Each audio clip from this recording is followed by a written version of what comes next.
Extra chair, get one free. Only at Rooms to Go. Trust meteorologist Mikkel Hannah Harding for your first alert.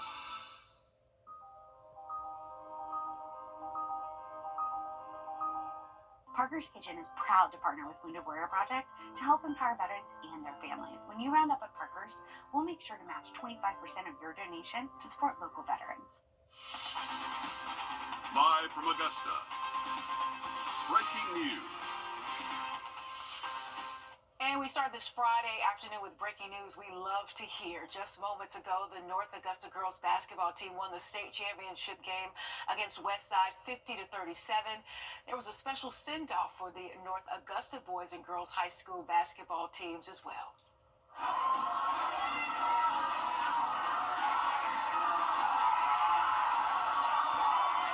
Lots of good cheer and excitement, as you can see. For the first time ever, both the boys and girls are heading to state together this morning. A large crowd gathered at the high school to cheer the teams on ahead of this afternoon's games. This is the second trip to state in 3 years for the girls, and the first time a Jackets team, basketball team that is, has played in the boys final. Each team only has one loss, a combined 55 wins between the two, and a pair of lower state titles. We caught up with the boys team ahead of the game. It feels great, honestly. Like, just this accomplishment for our team is great. We're ready for this moment, and we've been practicing for it all season, so I feel like we're going to be great. This moment here, we might not ever get it again, but hopefully we do, but we're going to cherish this moment forever. I thought this was high school basketball, not the NBA. His voice is awesome.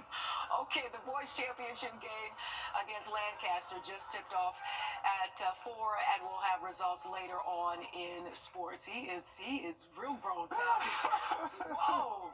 Whoa. He got the low register.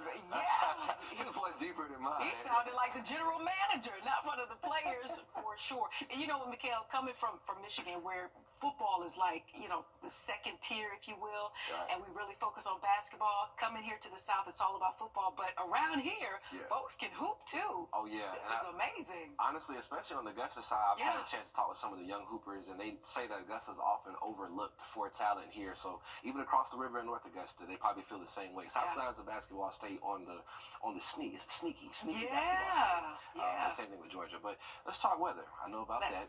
It definitely was a cold morning. A free event tomorrow to make sure local teens feel like a princess ahead of prom. Details on Cinderella Day coming up. Mikhail?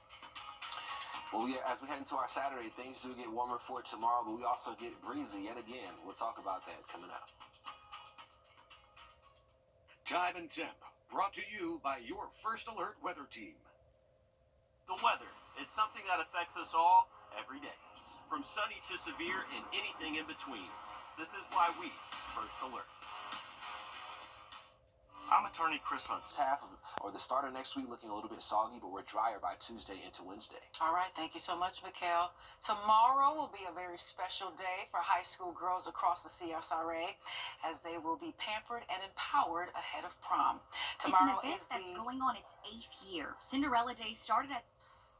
Tomorrow is the 8th annual Cinderella Day at the Augusta Dream Center. Young ladies who attend the free event will receive dresses, shoes, accessories with hair and makeup done by local stylists. Cinderella Day starts in the morning at 9 and runs until 1 p.m. And what did it take to pull off the most star-studded song of all time? Coming up, legendary singer and a distant cousin, Smokey Robinson, shares remarkable stories 40 years after the making of the song, We Are the World. Stay close. First Alert Radio. And this just in, we now know how actor Gene Hackman died. Authorities say he died of heart disease and showed signs of Alzheimer's disease, while his wife died of hantavirus about a week before him. The couple was found dead days after dying in their home. They did not show signs of external trauma, and as this news is released, I'm sure we'll have more details. We'll be right back.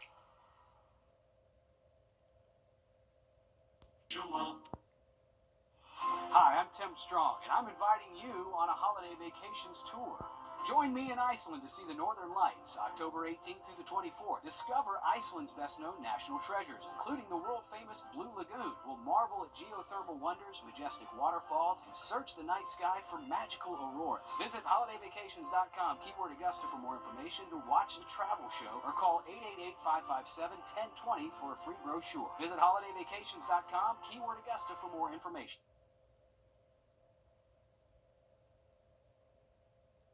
You're watching News 12, First at 4.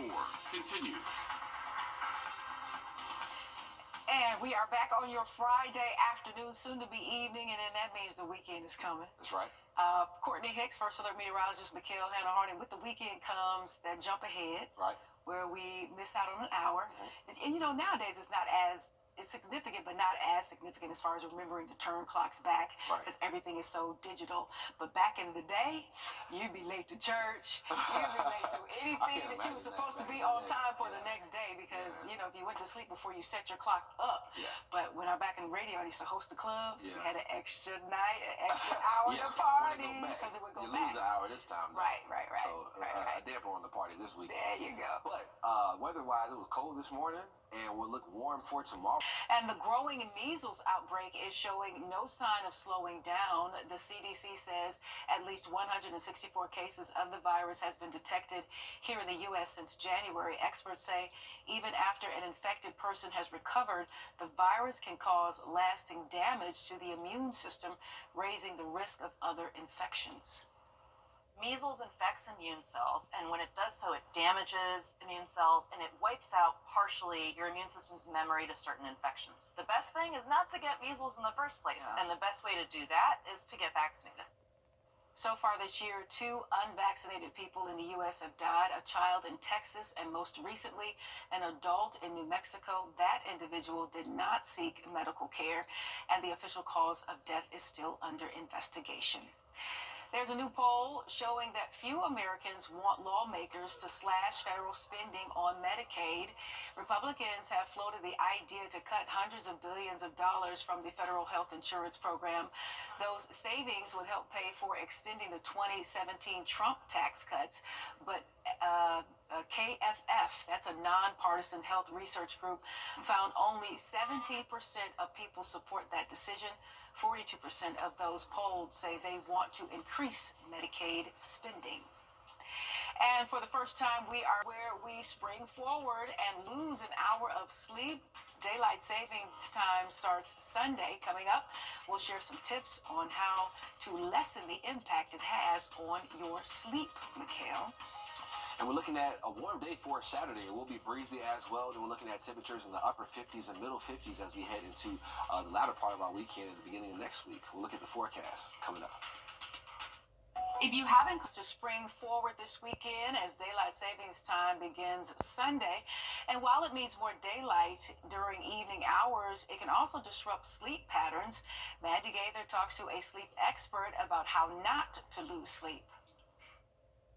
Here comes the sun. On Sunday, March 9th at 2 a.m., spring your clocks forward, but make sure you're also shifting your sleep. With daylight savings time, it disrupts our natural circadian rhythm. So that's our body's kind of internal sleep clock. Michelle Drerup with Cleveland Clinic says the shift in light exposure can cause sleep disturbances for days after the change. The American Academy of Sleep Medicine says it's also linked to a rise in car crashes, cardiovascular events, mood changes, and other problems. Some people are more affected by the change than others.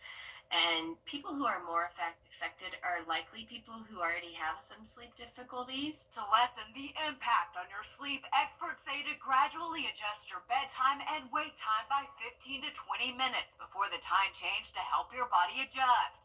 Alter daily routines like meal times, which are time cues for your body. Get at least 7 hours of sleep before and after the change to make sure you're adequately rested, and expose yourself to bright morning sunlight the week after the time change to help reset your internal clock. For most people, just, being mindful and aware, but also not getting too distressed or overly focused on it is best. For Health Minute, I'm Mandy Gaither. And the CDC says good sleep hygiene is also a critical part of bedtime. That includes keeping your bedroom quiet and cool. I don't know about that. Avoiding large meals, alcohol before bed, and avoid caffeine late in the day. A steady February jobs report with a clue of what's to come. We'll have more on the federal layoffs that's coming up. You like your bedroom cool, Mikhail? No, I do not. Me neither. I didn't agree with that Make either. you sleepy, make you want to hibernate. I knew I liked you for some reason. We're looking at temperatures in the upper 70s for tomorrow, upper 50s to mid 50s as we head into Saturday and Sunday. We'll look at Sunday and Monday actually for the 50s, but we'll talk about it coming up.